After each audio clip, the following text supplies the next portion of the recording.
The gavel's verdict. When a helping hand clenches into a fist, in the city of shattered trust, the television studio, a secular cathedral of resolved conflict, hummed with a sterile, artificial calm, a silence so profound it seemed to swallow sound whole before it could ever truly be born, under the unblinking, harsh gaze of the overhead lights that reflected off the rich, dark wood of the judicial bench. Like a sun-baked desert floor, two women sat separated by a chasm of betrayal that was as deep and as wide as the Grand Canyon itself. This was the stage for a human drama of fractured trust, a tale that began with a compassionate offer of shelter and had spiraled down into a venomous pit of accusations, stolen possessions, and the bitter ashes of a friendship incinerated by suspicion. Presiding over this emotional wreckage was the one and only Judge Judy, a figure of unshakable authority, whose razor-sharp intellect and unwavering gaze could dissect a lie from a mile away. Her legendary impatience for nonsense, already simmering in the tense air. The plaintiff, a woman whose life had recently been a cascade of misfortunes, was Cheryl Love, her eyes flickering with a mixture of desperate hope and deep-seated hurt, her hands nervously clasping and unclasping in her lap.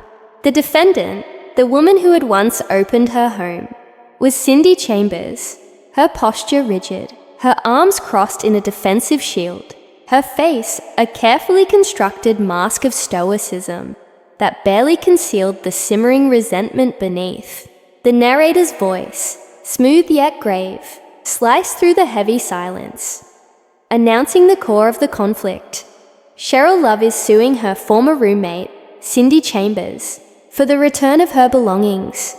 This simple statement was the loose thread on a sweater that, when pulled, would unravel a complex tapestry of mental health struggles, financial desperation, and the shocking, clandestine evidence one woman gathered against the other. With a demeanor that was both weary and wary, Cheryl Love began to weave the fragile history of their connection. Judge Judy, her voice a calibrated instrument of inquiry, cut to the heart of the matter. "Miss Love, how do you know Ms. Chambers?" The answer came, soft and laden with the weight of shared vulnerability. "I met her through mental health." This admission hung in the air, a delicate piece of their shared past. "Was she a worker?" Judge Judy probed, her pen poised. "No, she was a client," Cheryl clarified, "and we became friends." The clarification from the bench was swift. "Judge, of whose?" "Of mental health, and I was too," Cheryl affirmed, painting a picture of two souls adrift, finding an anchor in each other during their most fragile hours within the sterile, fluorescent-lit corridors of a shared doctor's office. A place not of residence, but of healing, or at least, of management. "And when did you meet?" Judge Judy continued, building the timeline. "About 6 years ago," Cheryl replied, her voice gaining a sliver of confidence. "And you've been friends since?" "Yes. So far correct." "Correct." For 6 long years, a bond had been nurtured. A friendship built on the understanding of shared struggles. A lifeline thrown between two people, navigating the turbulent waters of their own minds.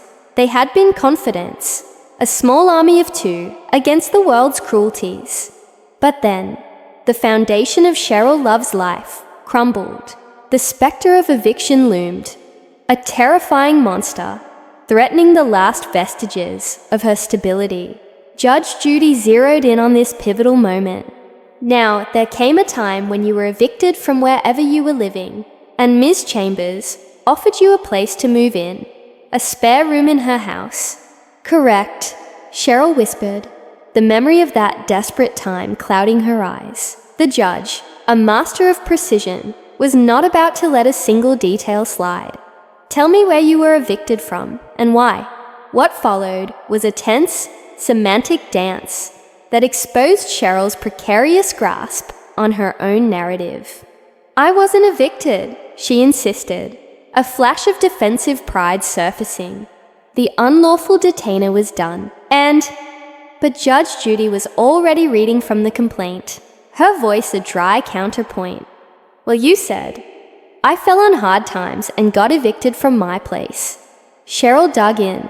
Well, I didn't get evicted. The back and forth was a verbal tennis match, each volley highlighting the chaos of Cheryl's existence. Did you sue your landlord for an unlawful detainer? The judge pressed, her patience thinning like mist under a morning sun. Well, we're working on that, Cheryl offered, a vague and hopeless defense. The attorney is working on that. That's why we got unlawful detainer instead of evicted. It was a distinction without a practical difference for a woman with nowhere to go. The cold, hard facts were finally pinned down. She was removed from her home on November 11th, 2015. She claimed she was current on her rent, a claim supported by her Section 8 voucher, and her sole income was a meager $889 per month from SSI disability. Into this vortex of personal disaster stepped Cindy Chambers, not as a fellow client from a doctor's office, but as a savior with a spare room. The offer was a lifeline, a promise of safety, a port in Cheryl's violent storm. She moved in on that very November day, her heart swollen with a gratitude so immense it felt like a physical ache. The arrangement, however, was not one of pure charity. Money, the eternal corrosive agent of relationships, entered the picture immediately. Judge Judy established the terms.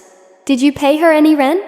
Yes, I have pictures of it, Cheryl declared, the first hint of her secret arsenal. How much rent did you pay her? I gave her $300 each month, Cheryl stated, and then added a peculiar, almost gossipy detail that raised Judge Judy's eyebrow. And she gave her husband, Mark Chambers, $65 out of the $300 that I gave her. This tidbit about Mark Chambers painted an unexpected domestic picture, a glimpse into Cindy's world that felt oddly out of place. The timeline of payments became a new battleground. Cheryl insisted she paid for November, December, and January. Cindy, from her seat, offered a quiet, firm no, a denial that caused a faint, nervous giggle to escape from Cheryl, a sound so out of place it was jarring. Judge Judy sighed, the sound echoing in the quiet room. See, I'm not going to get anywhere with this. The dramatic music from the narrator swelled, underscoring the deepening quagmire. The heart of Cheryl's lawsuit was her missing property. All right, Leathercoat, what else? Judge Judy prompted, moving the proceedings along. Cheryl began her list, a litany of loss, a black leather coat, shoes from Macy's, other clothes, a lot of shoes. But it was her next statement that detonated a bomb in the courtroom. And I had to go buy new clothes, and I have pictures. She didn't know it, but when I was giving her money in her hand, I was taking pictures of me giving her money.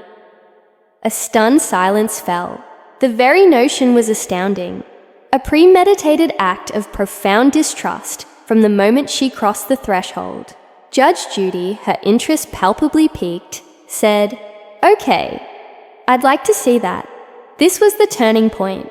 The moment the story shifted from a simple he said, she said to a psychological thriller, what followed was a stunning display of clandestine evidence.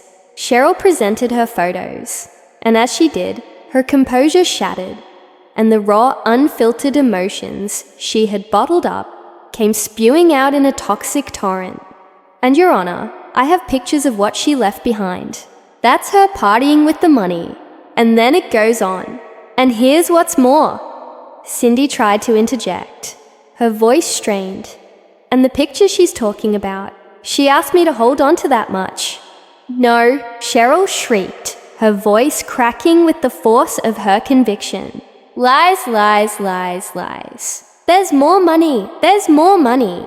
She was almost hysterical now, pointing at the visual evidence of her own paranoia. Okay, and here's some more money. Now why would I be taking picture of her having her whole money? It was a question that hung in the air, heavy and unanswerable. Judge Judy articulated the sheer absurdity of it. There is absolutely no reason for you, who got evicted from your place and had no place to go. There would be no reason that I can think of that you would be so distrustful that you would take a picture of you handing her money. But Cheryl was beyond reason, her hurt manifesting as a scorched earth character assassination. "Yeah, because I know how she is," she cried, her finger now pointing accusingly at Cindy.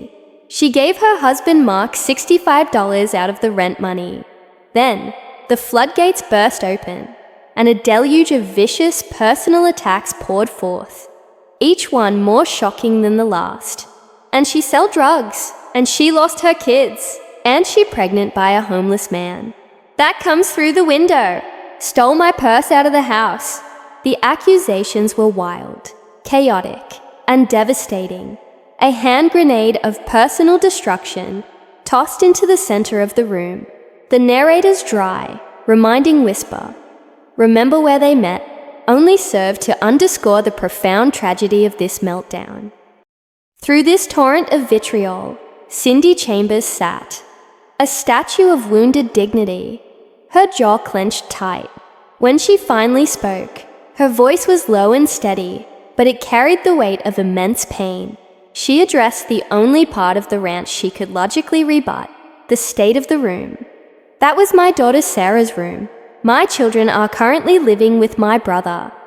The admission was a quiet earthquake, revealing a world of pain of her own. Judge Judy, a master at cutting through hysterics to find the facts, brought the focus back. "Listen to me. Just answer my question. I'm not listening to the rantings here." She homed in on the evidence of the abandoned room. "You said this is the stuff she left behind." "Cindy, correct. I'm asking you if you have any of it. The things that are in the pictures. The TV belongs to me. It belongs to my daughter Sarah. She didn't leave any shoes or any leather coat behind."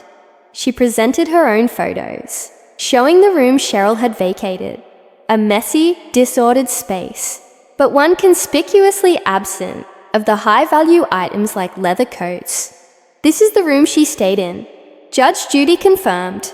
"Correct, that's the state she left it in, the night the police put her out." The picture was becoming clearer. The final telling question from the bench was a masterpiece of judicial insight. If she didn't sue you for her leather coat and her shoes, would you be here today? Cindy Chambers looked directly at Judge Judy, her mask of stoicism finally softening into a look of exhausted resignation. "Honestly, probably not." It was the most honest statement of the day. The lawsuit was not about a leather coat. It was a weaponized act of vengeance, the final spiteful act in the dissolution of a friendship. Judge Judy saw the truth with crystalline clarity. "I didn't think so. Okay, she doesn't have any of your property." The case was, in that moment, effectively over. In a final, almost pastoral moment, Judge Judy turned to Cheryl, her voice losing its sharp edge for a brief second. "Where are you living now? And are you feeling better than when you first met her 6 years ago?" Cheryl's response was a whisper of relief and closure. "I'm relieved that she's out of my life." "Good," concluded Judge Judy, a single word that carried the weight of a final judgment. The gavel fell not just on the case, but on a 6-year friendship that had ended not with a whimper, but with a spectacular, public explosion. The lesson for every listener and viewer is this: trust is the most valuable currency in any relationship, but it is also the most fragile. When you extend a helping hand to someone in need, you do so with an open heart. Conversely, when you accept that help, you accept it with gratitude and respect, not with a hidden camera and a heart full of suspicion. The moment Cheryl Love felt the need to secretly photograph her rent payments, the friendship was already dead, poisoned by a distrust that would eventually consume everything in its path.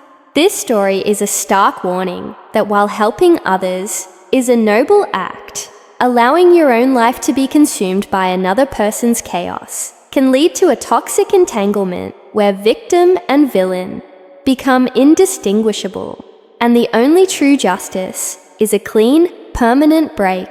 Beware the cost of a rescue, for sometimes the lifeline you throw can become the noose that strangles your own peace.